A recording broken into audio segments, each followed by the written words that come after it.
जो ये रील देख रहा है ना, उससे बस एक ही बात कहना चाहती हूँ, 8 9 13 लंड ले ले मेरा। तो भाइयों, इसको लंड लेने का बहुत शौक है।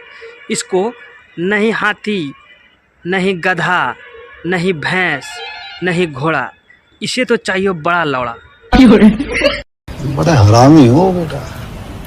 अगला एपिसोड। बेलन डे पे काय उदास हो रहे हो? गर्लफ्रेंड नहीं है?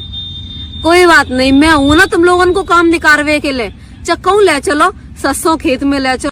तो मैडम जी, मैं आपको एक बात बता दूं, उसे वेलन डे नहीं, उसे पेलन डे कहते हैं। सॉरी, आपने बेलन का ज़्यादा यूज किया है, इसीलिए आपका मुंह पे ज़्यादा बेलन बेलन आ रहा है।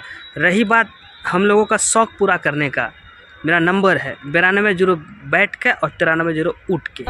कॉल कीजिए, हमेशा बंदा हाजिर रहेगा आपका सेवा में। कैसे कैसे लोग रहते हैं यार यहाँ पर।